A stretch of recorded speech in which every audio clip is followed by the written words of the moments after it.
Something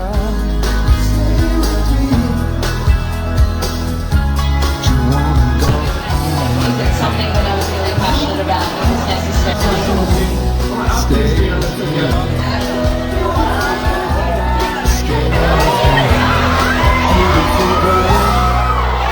And how are you? You're working double team today, aren't you? Yeah, understaffed. For those of you at home, he is holding the camera and the microphone, and is also the interviewers. Very good. And how do you feel about long distance relationships? Why are you asking?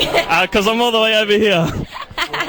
I think when true love is involved, you got to make it work. Okay, good. How was it working with Edward Zwick? He's one of my favorite directors. I knew going into this movie it would have a lot of heart. How was it working with him and the whole experience? It was beautiful. You're absolutely right. Ed has one of the biggest hearts of anyone I've ever met, and he's so very smart and curious.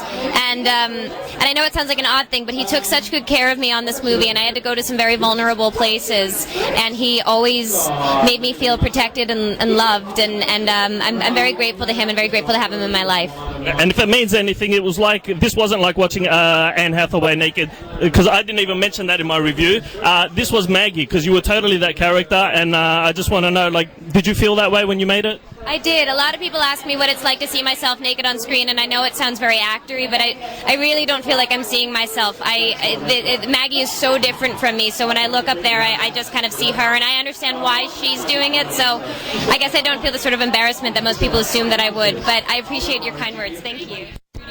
Have you had any sort of chance to taste any local delicacies or anything that's really Aussie that you Really said you've been?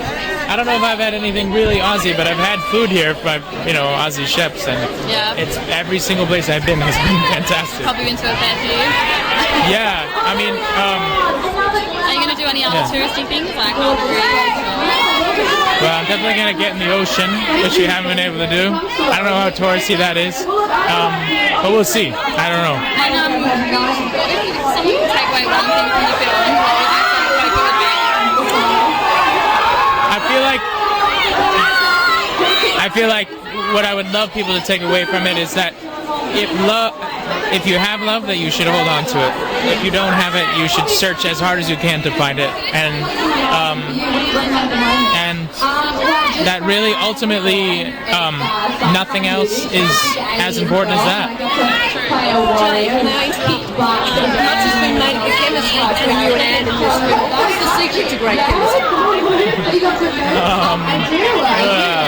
I don't think there's any secret to chemistry. I think ultimately with me and Anne, I think we love each other as people, but I think you can love people as somebody, as a person, and have horrible chemistry with them on screen, and you can actually not like somebody and have great chemistry. So I don't think there's really any secret, but I think for us, it's the ability to know that no matter what the other one does, we'll be there for each other. And because of that, we both take risks, and I think we're both pretty risky actors, so no matter where we go, I think an audience never really knows what's going to happen, and as a result of that, that's interesting to watch.